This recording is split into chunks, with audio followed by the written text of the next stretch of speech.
Cool. So let's do the reading. This is Living the Creative Act. I'm Full Q Developer. We do this every Sunday at 2 p.m. New York City time. And these are all scenes from around the city that I've recorded to clear my mind throughout the week. This week it's called Inspiration, and it's pages 127 to 131. And episode 12, we're getting there up into the double digits, which is exciting. So let's hop on in. Let's see what he says. It appears in a moment, an immaculate conception, a divine flash of light. An idea that would otherwise require labor to unfold suddenly blooms in a single inhalation. What defines inspiration is the quality and quantity of the download, at a speed so instantaneous it seems impossible to process. Inspiration is the rocket fuel powering our work. It is a universal conversation we yearn to be a part of. The word comes from the Latin inspirare, meaning to breathe in or blow into. For the lungs to draw in air, they must first be emptied. For the mind to draw inspiration, it wants space to welcome the new. The universe seeks balance through this absence. You are inviting energy in. The same principle applies to everything in life. If we are looking for a relationship when we're already in one, then we are full. There is no room for the new to enter, and we are unable to welcome in the relationship we want. To create space for inspiration, we might consider practices of quieting the mind, meditation, awareness, silence, contemplation, prayer, any ritual that helps us fend off distraction and papancha. Breath itself is a potent vehicle to calm our thoughts, create space, and tune in. It cannot guarantee that inspiration will come, though the vacancy may draw the muse into play. Taken more spiritually, inspiration means to breathe life into. An ancient interpretation defines it as the immediate influence of the divine.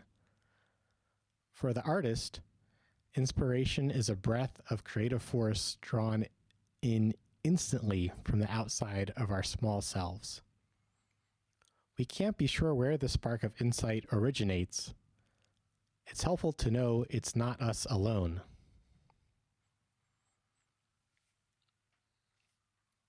When inspiration does arrive, it is invariably energizing, but it is not something to rely on. An artistic life cannot be built solely around waiting. Inspiration is out of our control and can prove hard to find. Effort is required and invitations are to be extended.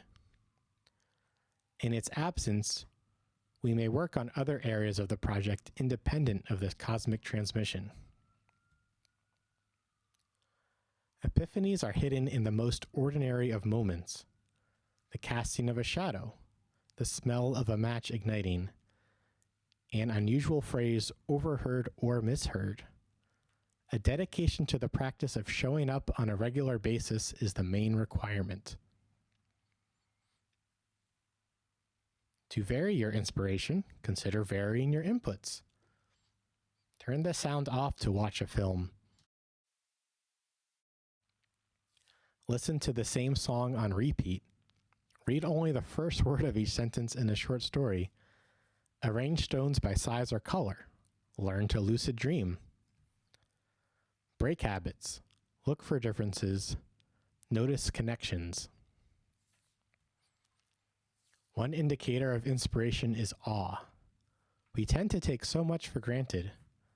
How can we move past this connection and desensitization to the incredible wonders of nature and human engineering all around us? Most of what we see in the world holds the potential to inspire astonishment if looked at from a less jaded perspective. Train yourself to see the awe behind the obvious. Look at the world from this vantage point as often as possible. Submerge yourself. The beauty around us enriches our lives in so many ways. It is an end in itself, and it sets an example for our own work. We can aim to develop an eye for harmony and balance, as if our creations have always been here, like mountains or feathers. Ride the wave as long as it can be ridden. If you are fortunate enough to experience the strike of inspiration, take full advantage of the access. Remain in the energy of this rarefied moment for as long as it lasts. When flowing, keep going. If you're a writer and you tap into a stream of ideas before bed, you may want to stay in it until dawn. If you're a musician and you've reached your goal of creating 1 or 10 songs, yet the music is still coming, capture all you can. The work yielded may not be used in the current project, but it may be of use for another time, or it may not. The task of the artist is simply to recognize the transmission and stay with it in gratitude until it truly runs its course. In terms of priority, inspiration comes first, you come next, the audience comes last. These are special moments and are to be treated with the utmost devotion. Our schedules are set aside when these fleeting moments of illumination come. Summon your strength and commit yourself on behalf of this offering, even when it arises at an inopportune time. This is the serious artist's obligation. John Lennon once advised that if you start a song, write it through to the end in that sitting. The initial inspiration has a vitality in it that can carry you through the whole piece. Don't be concerned if some of the parts are not yet all that they can be. Get through a rough draft. A full imperfect version is generally more helpful than a seemingly perfect fragment. When an idea forms or a hook is written, we may feel that we've cracked the code and the rest will take care of itself. If we step away and let the initial spark fade, we may return to find it's not so easy to rekindle. Think of inspiration as a force not immune to the laws of entropy.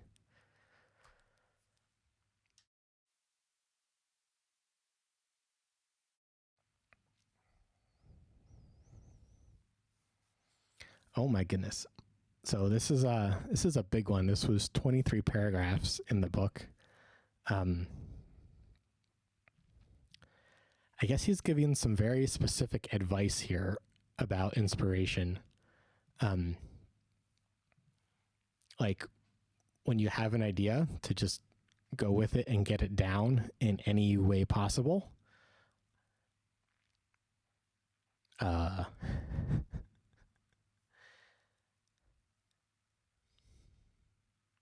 Oh, thanks so much for the follow, the Randy Construct. Welcome to the stream.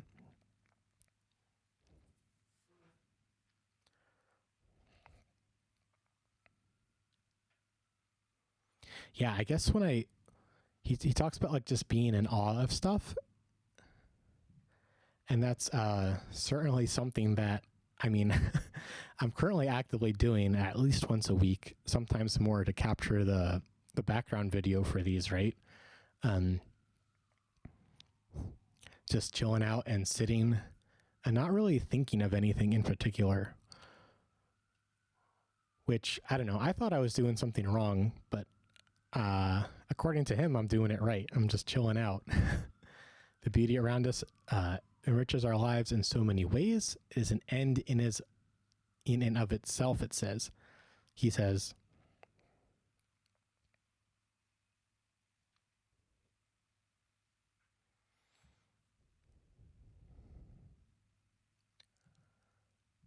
and then when he talks, this bit about priority. So I don't know, maybe you've seen this already, but there's a jazz conductor who just gave a jazz concert and he's answering questions.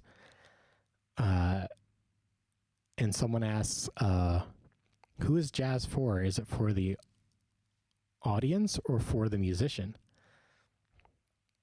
And the conductor says, jazz is always for the listener, but the musician is the first listener. Like if the way I take that is like, if you don't like what you're making, that's tragic. And it's, I guess, the opposite of the customer is always right, right? As a creator, I'm not the I'm not the customer. I'm the product, so to speak. As an employee, I'm not the customer either. And I feel like a lot of employment tends to be around like, what's the maximum annoying shit I can endure and still make the customer happy. I'm kind of tired of that. I want to be happy.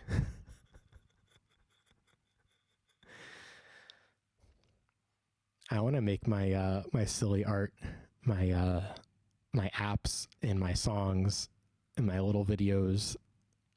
I want to be happy. What's the importance of making the customer happy anyway? So they'll give you money. Why do you need money? So that you can buy food and a house. Why do you need food in a house? Or rather, why do you need to buy a food in a house? There's certainly enough food and houses just get thrown out every day.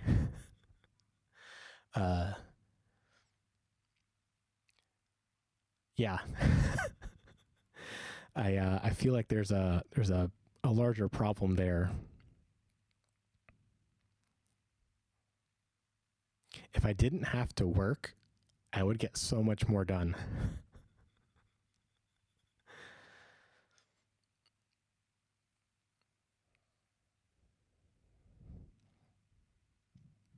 Let's see. Let's head back to the beginning of the reading, where he kind of talks about breathing.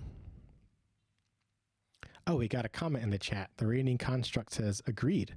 The customer seems to not understand that giving space for creativity enhances the project in the end.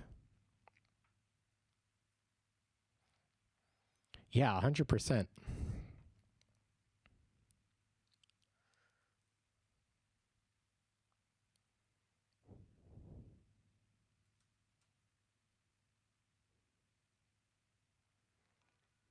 Yeah, I have so much more I could offer to a client or to an employer. And I'm trying to figure out how to package it up in a way that everyone's happiest. Cactus says, I don't work and still get nothing accomplished. Is that true? That's not what you told me. Or from what you tell me other times, it sounds like you do get a bunch of stuff done. So I feel like maybe I'm not understanding what you're saying right now.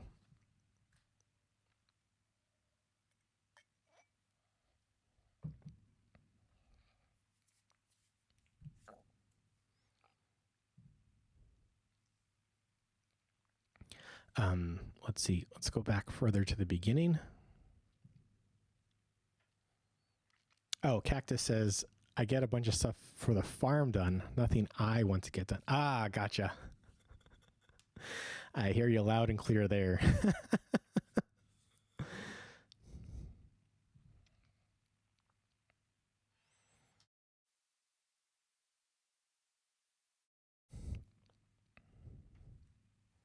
Loud and clear for sure.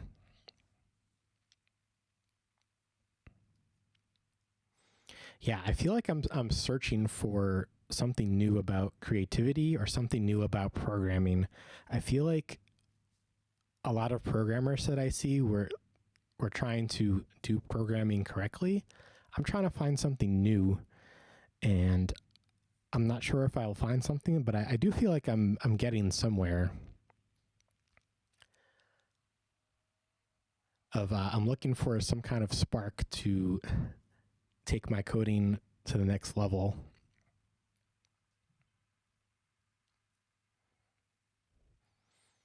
And yeah, I've been doing a lot of listening. I've been programming for, what is it, like over 20 years at this point.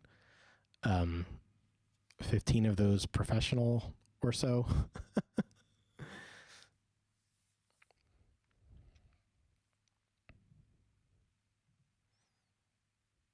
So he talks about being empty and being ready. And he's talking about like meditate or be in silence. I guess what I do is I go and sit for an hour with a camera and check out a landscape around the city. I don't know what Papancha is though, but I think we can kind of infer what it means.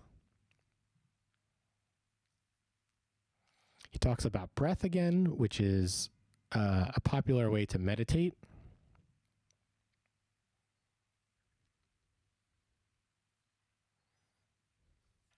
Yeah, at least like for certain, like for designing a bit of software, like say a class or a screen.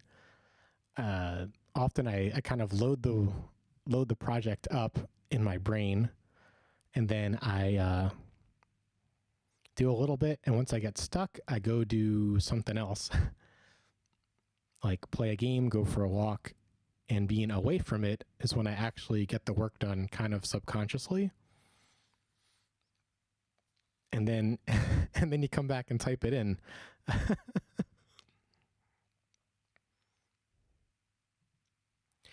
And yeah, I feel like a lot of employment doesn't really work that way, right? It can feel a lot like doing something monotonous over and over.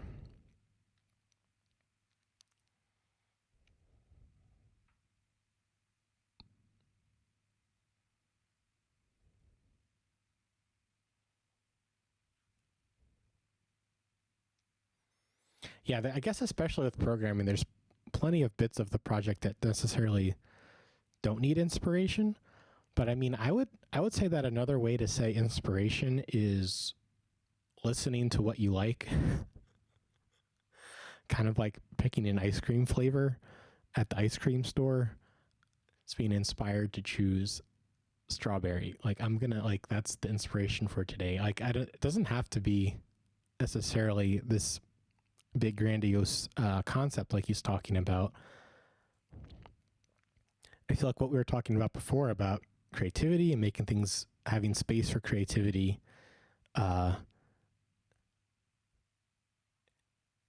it's being aware of the preferences of this meat bag.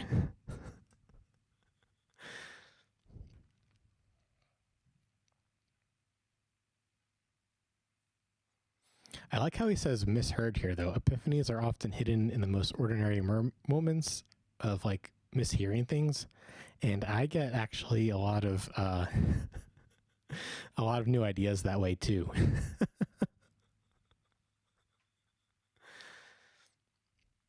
What was a recent one? Crap, I don't remember.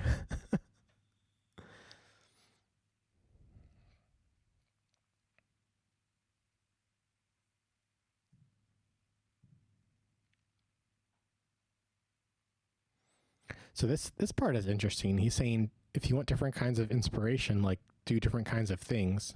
Oh, we got a comment in the chat. The Randy Construct says, perhaps the balance is a company still needing us to be that cog in the system, but give us the space to be creative with certain aspects as well. Unfortunately, I don't think many managers understand this desire we have. Oh, I love how you say it, this desire we have. Because I guess that reminds me of in anthropology, like not every person in the world throughout time wore clothes, right? Just some places were just too hot, or just like not everybody wore clothes.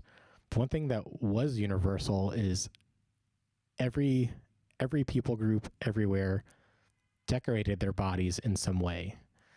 There is I guess some would say that innate desire to express on our body of who we are and what we value. And I think that's so fascinating.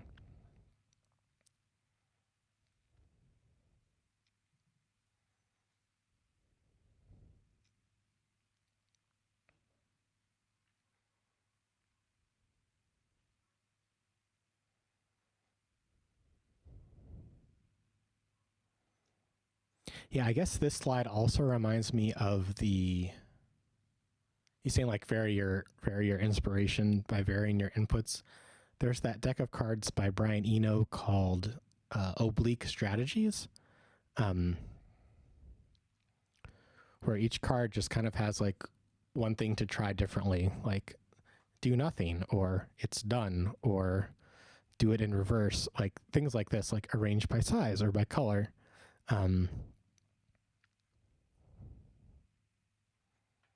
And that's fun to kind of, if you're looking for a new idea or feeling stuck, to kind of get the ball rolling.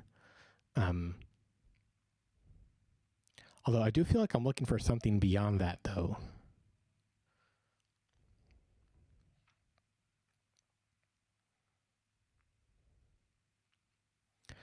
Break habits. Okay.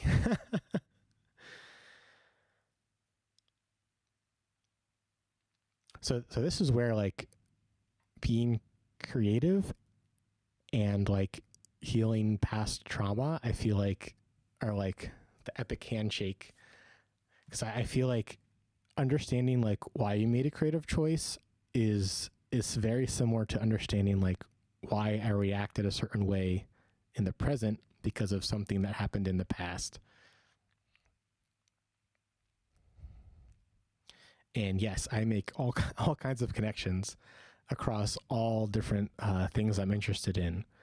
Like I make music, I make apps in many different languages.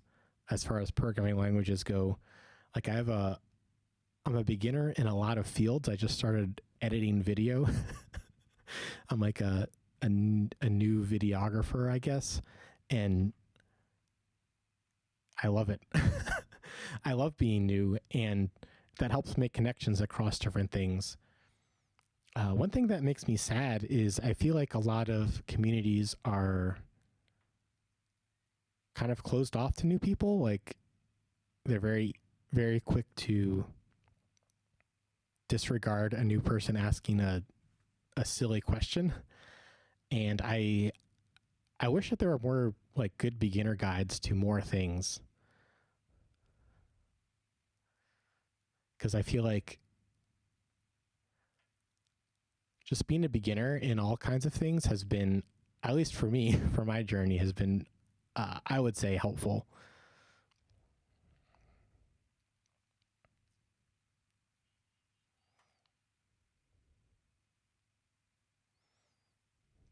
He asked this question, how can we move past disconnection?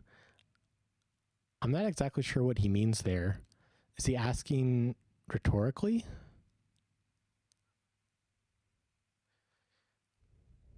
I think he's asking rhetorically, how can we move past disconnection? I think he's like basically like commanding, like don't be desensitized to the incredible wonders of nature and human engineering. As someone who lives in the big city, I do appreciate that he highlights human engineering as part of something to be incredible about, as we're animals too, or something like that.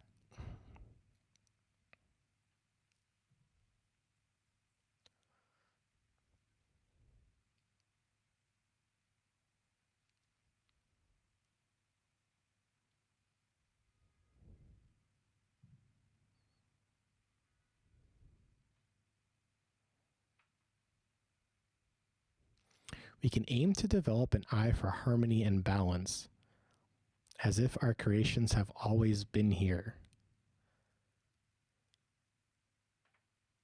Yeah, I think that's something I value too. Like it has to look right when it's done.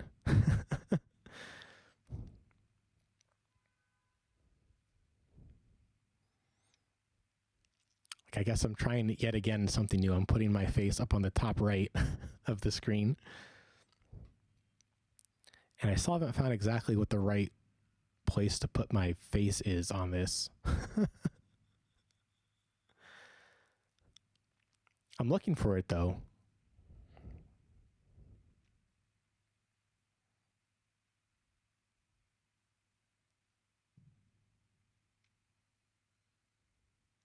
The Randy Construct says, maybe disconnection is when we just get used to seeing something amazing and it no longer seems amazing anymore.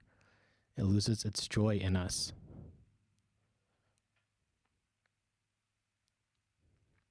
Yeah, that can certainly happen. You see that in relationships or people being in the same city too long.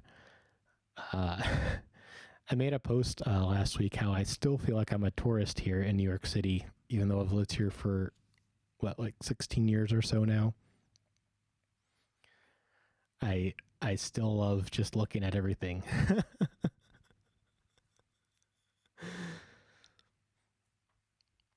But I guess there's got to be stuff that I am more desensitized to, too, right?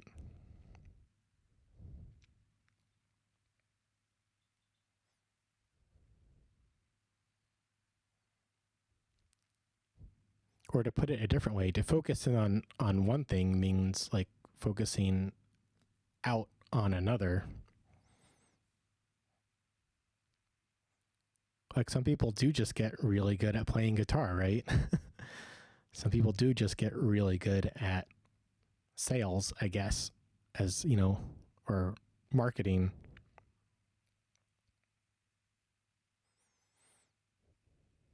They're choosing to be, I guess, less good at other things.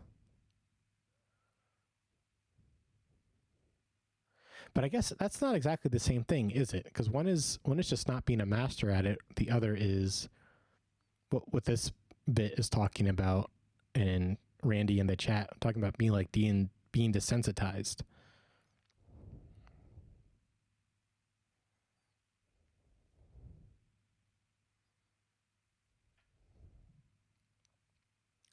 Let's read that bit again. Most of what we see in the world holds the potential to inspire astonishment if looked at from a less jaded perspective. Train yourself to see the awe behind the obvious.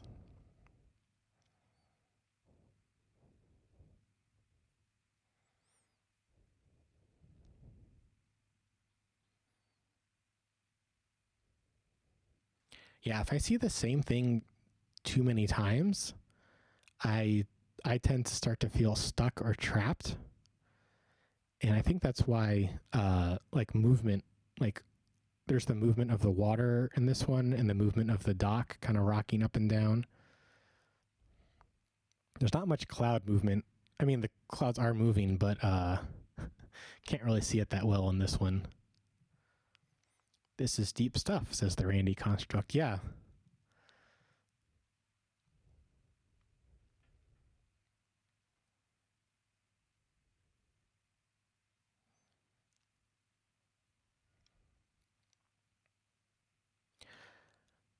Oh, so this part is really important to me. The work yielded may not be used in the current project, but it may be of use another time, or it may not.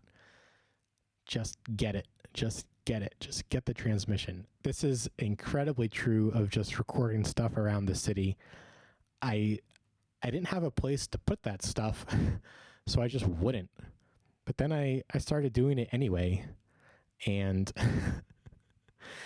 and it turns out once you have a whole bunch of nice video of the city, there's all kinds of things that you can do with it.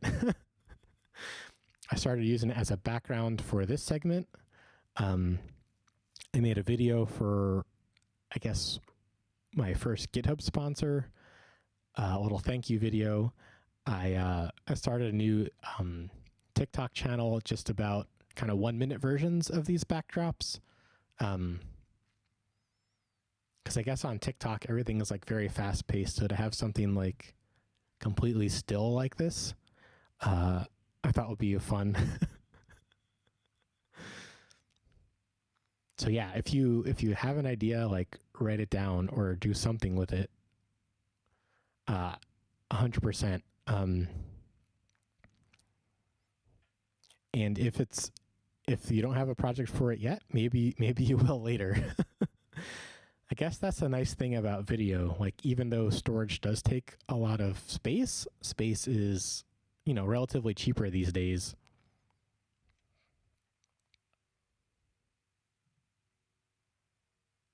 Okay, yeah, we talked about the priority of the inspiration first and the audience last. Yeah,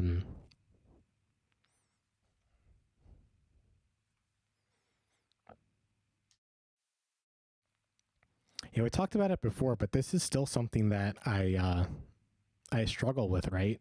Like, I have a few social media projects, and yeah, I do want people to see them and like them. And if I change myself just a little bit, maybe more people will like me, right? Like, that's the idea. But that's not what I want to be famous for. I'm trying to find something new. And hopefully that'll get recognition. But I mean, typically that doesn't get recognition. The first person to find something usually doesn't get much credit. And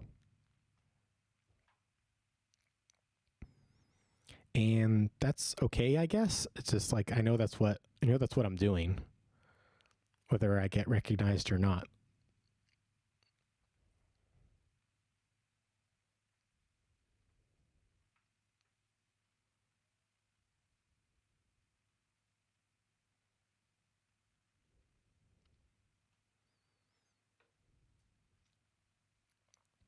So when getting a new idea, he says these are special moments and are to be treated with utmost devotion.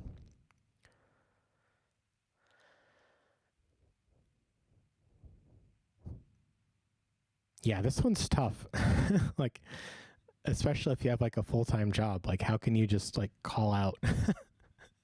So like, I've got a new song idea, can't come in. This part I'm like jealous of people with more flexible schedules. And I don't know what to say there. Like, go to the bathroom or something and write it down.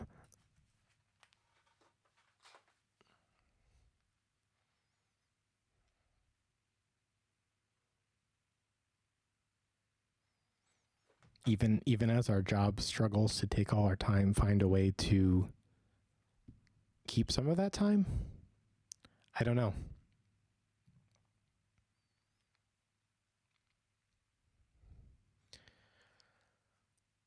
Yeah, so then this part about like going all the way through with the idea, on John Lennon's advice, I'm not as good at this as I would like to be. Maybe around 75% of the way through, I kind of fizzle out and don't get the last bit written down often, is what it feels like sometimes.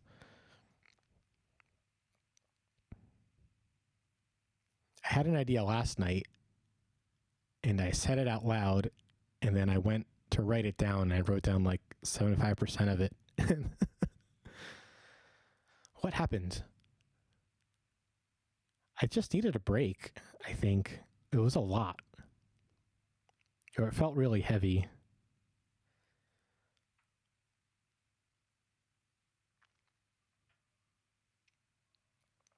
And I guess I'm okay. I think I'm okay with that. Like, I'm looking for something new, so I'll find it again, or I'll find the thing beyond this thing.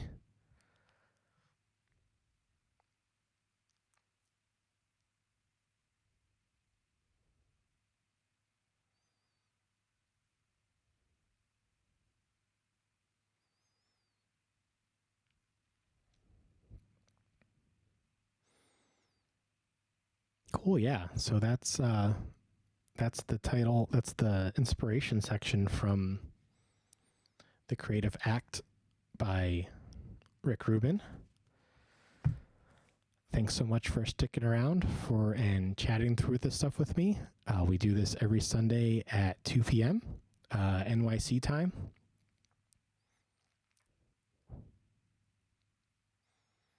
And I'm going to hang out for about another hour or so.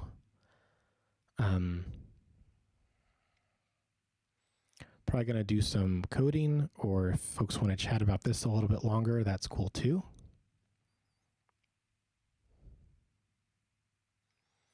The Randy Contract says, sounds like an amazing book. I should pick it up. Oh, right on. Yeah.